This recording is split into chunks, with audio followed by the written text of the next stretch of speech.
नारायण नारायण नारायण नारायण। श्रीमद्भागवत दशम स्कंध अथ चतुर्विंशोऽध्यायः 24वां अध्याय इंद्र यज्ञ निवारण। श्री शुकदेव जी कहते हैं, परीक्षित, भगवान श्री कृष्ण बलराम जी के साथ वृंदावन में रहकर अनेकों प्रकार की लीलाएं कर रहे थे। उन्होंने एक दिन देखा कि वहाँ के सब गोप इंद्र यज्ञ करने की तैयारी कर रहे हैं। भगवान श्री कृष्ण सबके अंतर्यामी और सर्वज्ञ हैं। उनसे कोई बात छिपी नहीं थी, वे सब जानते थे।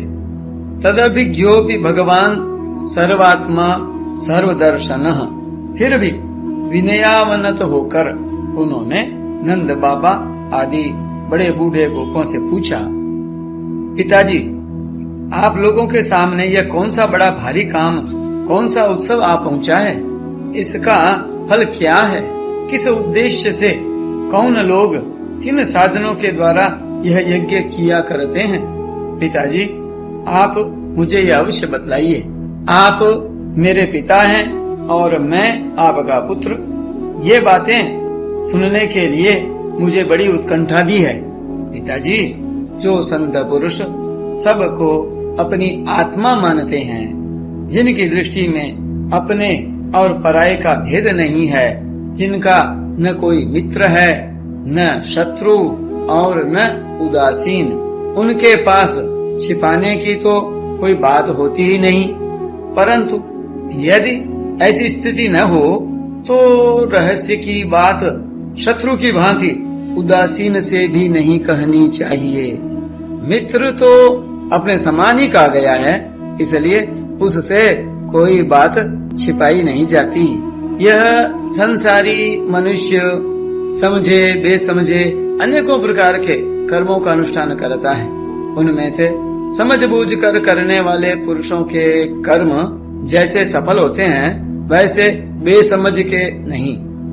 अतः इस समय आप लोग जो क्रिया योग करने जा रहे हैं, वह सुहृदों के साथ विचारित शास्त्र सम्मत है अथवा लौकिक ही है? मैं यह सब जानना चाहता हूँ। आप कृपा करके स्पष्ट रूप से बतलाइए। नंद बाबा ने कहा, बेटा, भगवान इंद्र वर्षा करने वाले मेघों के स्वामी हैं। ये मेघ उन्हीं के अपने रूप हैं। वे समस्त प्राणियों को तृप्त करने वाला एवं जीवन दान करने वाला जल बरसाते हैं। मेरे प्यारे पुत्र, हम और दूसरे लोग भी उन्हीं मेघपति भगवान इंद्र की यज्ञों के द्वारा पूजा किया करते हैं। जिन सामग्रियों से यज्ञ होता है, वे भी उनके बरसाए हुए शक्तिशाली जल से ही उत्पन्न होती हैं।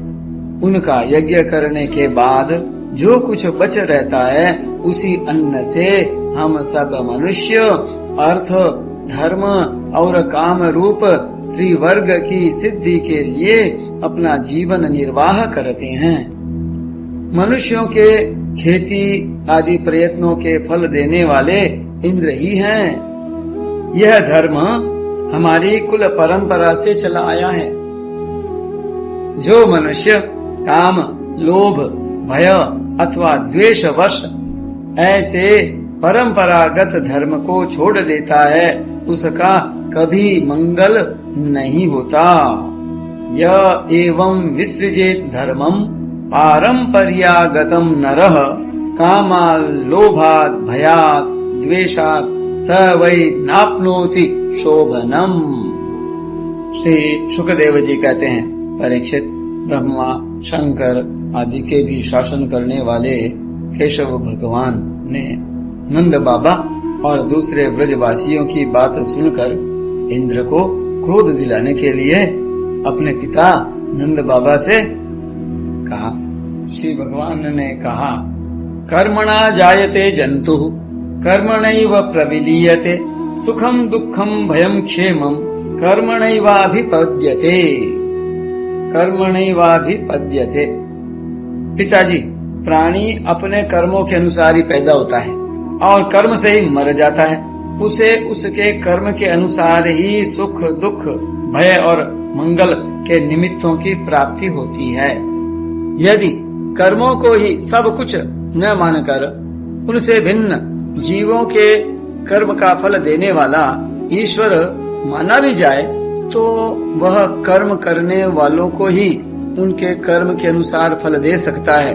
कर्म न करने वालों पर उसकी प्रभुता नहीं चल सकती। जब सभी प्राणी अपने अपने कर्मों का ही फल भोग रहे हैं तब हमें इंद्र की क्या आवश्यकता है? पिताजी, जब वे पूर्व संस्कार के अनुसार प्राप्त होने वाले मनुष्यों के कर्म फल को बदल ही नहीं सकते तब उनसे प्रयोजन? मनुष्य अपने स्वभाव पूर्व संस्कारों के अधीन है, वह उसी का अनुसरण करता है। यहाँ तक कि देवता असुर मनुष्य आदि को लिए हुए यह सारा जगत स्वभाव में ही स्थित है। स्वभाव तंत्रो ही जनः स्वभावम अनुवर्तते स्वभावस्थमिदं सर्वम सदेवासुर मानुषम। जीव अपने कर्मों के अनुसार उत्तम और अधम शरीरों को ग्रहण करता और छोड़ता रहता है। अपने कर्मों के अनुसार ही यह शत्रु है, यह मित्र है, यह उदासीन है, ऐसा व्यवहार करता है। कहाँ तक कहूँ, कर्म ही गुरु है और कर्म ही ईश्वर, कर्मैव गुरु ईश्वरः। इसलिए पिताजी, मनुष्य को चाहिए कि वह पूर्व संस्कारों के अनुसार अपने वर्ण तथा आश्रम के अनुकूल धर्मों का पालन करता हुआ कर्म का ही आदर करे, जिसके द्वारा मनुष्य की जीविका सुगमता से चलती है, वही उसका इष्ट देव होता है। जैसे अपने विवाहित पति को छोड़कर जार पति का सेवन करने वाली व्यभिचारिणी स्त्री कभी शांति लाभ नहीं करती, ऐसे ही जो मनुष्य अपनी आजीविका चलाने वाले एक देवता को छोड़कर किसी दूसरे की उपासना करते हैं, उससे उन्हें कभी सुख नहीं मिलता। ब्राह्मण वेदों के अध्ययन अध्यापन से, क्षत्रिय पृथ्वी पालन से, वैश्य वार्ता वृत्ति से और शूद्र ब्राह्मण क्षत्रिय और वैश्यों की सेवा से अपनी जीविका का निर्वाह करे। वैश्यों की वार्ता वृत्ति 4 प्रकार की है: कृषि, वाणिज्य, गोरक्षा और ब्याज लेना। हम लोग उन चारों में से एक केवल गोपालन ही सदा से करते आए हैं। पिताजी, इस संसार की स्थिति, उत्पत्ति और अंत के कारण क्रमशः सत्वगुण, रजोगुण और तमोगुण हैं।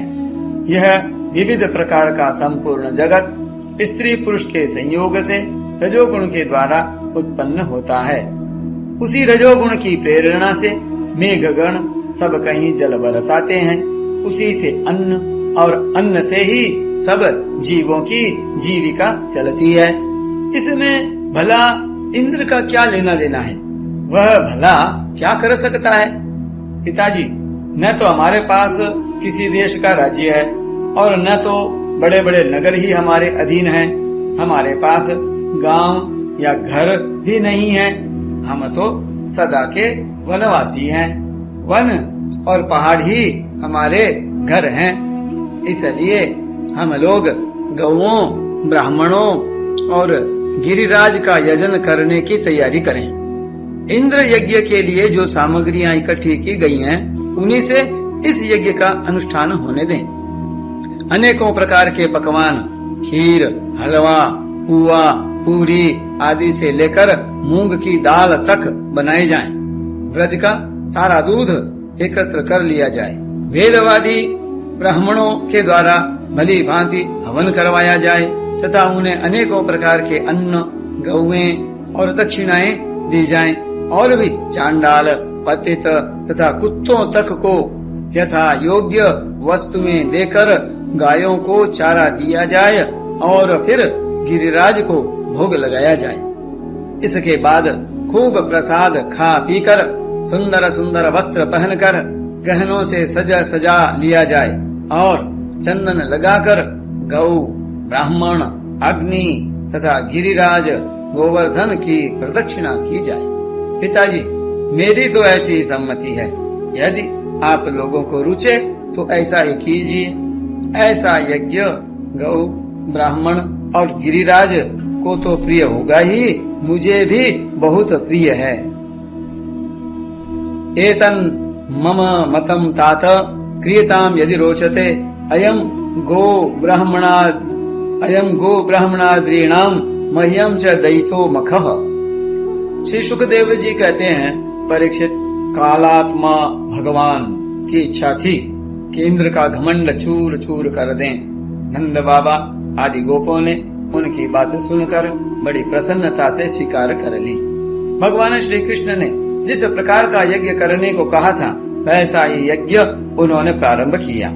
पहले ब्राह्मणों से स्वस्ति वाचन कराकर उसी सामग्री से गिरिराज और ब्राह्मणों को सादर भेंटें दी और गौओं को हरी हरी घास खिलाई। इसके बाद नंद बाबा आदि गोपों ने गौओं को आगे करके गिरिराज की प्रदक्षिणा की। ब्राह्मणों को आशीर्वाद प्राप्त करके वे और गोपियां भली भांति श्रृंगार करके और बैलों से जुती गाड़ियों पर सवार होकर भगवान श्री कृष्ण की लीलाओं का गान करती हुई गिरिराज की परिक्रमा करने लगी। भगवान श्री कृष्ण गोपों को विश्वास दिलाने के लिए गिरिराज के ऊपर एक दूसरा विशाल शरीर धारण करके प्रकट हो गए तथा मैं गिरिराज हूँ, इस प्रकार कहते हुए सारी सामग्री आरोगने लगे। भगवान श्री कृष्ण ने अपने उस स्वरूप को दूसरे ब्रजवासियों के साथ स्वयं भी प्रणाम किया और कहने लगे, देखो कैसा आश्चर्य है, गिरिराज ने साक्षात प्रकट होकर हम पर कृपा की है। ये चाहे जैसा रूप धारण कर सकते हैं। जो वनवासी जीव इनका निरादर करते हैं, उन्हें ये नष्ट कर डालते हैं। आओ अपना और गौओं का कल्याण करने के लिए इन गिरिराज को हम नमस्कार करें। इस प्रकार भगवान श्री कृष्ण की प्रेरणा से नंद बाबा आदि बड़े बूढ़े गोपों ने गिरिराज, गौ और ब्राह्मणों का विधि पूर्वक पूजन किया तथा फिर श्री कृष्ण के साथ सब ब्रज में लौट आए। नारायण नारायण नारायण नारायण।